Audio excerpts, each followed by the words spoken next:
In just a little while, we'll begin a roundtable discussion with a number of producers, business leaders, folks involved with water districts, food banks, and other interest groups that are obviously impacted and affected by what has been a horrific and historic drought. 3 years of drought here, culminating this year in the worst conditions we've seen in over 100 years. The president has instructed his agencies to work hard to try to provide help and assistance because he wants to send the message that we understand, we get that there are stresses and difficulties. And so the president has instructed the Department of Agriculture previously to today to release $20 million of conservation resources, to work with the Department of Interior to release another $14 million directed towards forest and water infrastructure. Today, the president will be instructing the Department of Agriculture to accelerate significantly disaster assistance for livestock producers and tree growers in this state. These assistance programs have been dormant since October of 2011. With the recent passage and signing of the Farm Bill, we're now in a position to restore those disaster programs and to put them to work. Normally this takes about 6 to 8 months to go through the regulatory process of getting these programs up to speed.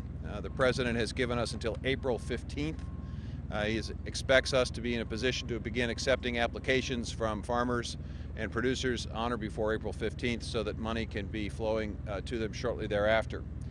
This will, I think, provide, based on our estimates, nearly $100 million of assistance and help to producers in this state. The president will also be announcing additional conservation resources above and beyond the $20 million that we announced earlier. $15 million in total, $5 million directed to California, $10 million directed to other states that have been impacted by drought. There are some emergency water assistance grants that will also be provided to communities in the amount of $3 million, another $5 million of emergency conservation resources that are directed towards rebuilding landscapes that have been seriously impacted and affected by drought, $60 million of additional support for food banks in California, recognizing that this is not just about producers, it's also about families who would be working on these farms and with these growers but will not have opportunities because crops have not been planted or not likely to be harvested. An additional opportunity to work with the state of California to expand significantly this summer, summer feeding sites. As youngsters get out of school, hopefully we'll be able to expand by 600 the number of feeding sites in the state to make summer meals more accessible to youngsters who are struggling, whose families are struggling through this drought.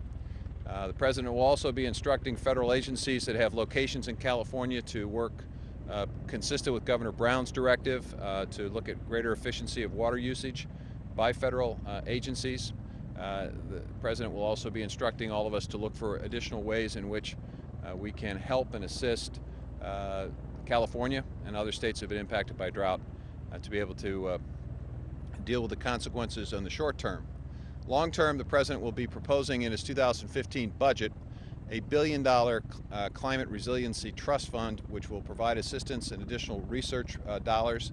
This will help complement the recently announced climate change hubs, which we announced at USDA, one of which will be in Davis, California, a sub-hub that is dedicated to specialty crops and particularly the impact of changing climates on specialty crops which are grown here in the state. And so we will obviously look for ways to figure out strategies and technologies for producers to be able to adapt and mitigate to a changing climate, regardless of whether it's drought here or significant storms or snowstorms or whatever we might be seeing in other parts of the country.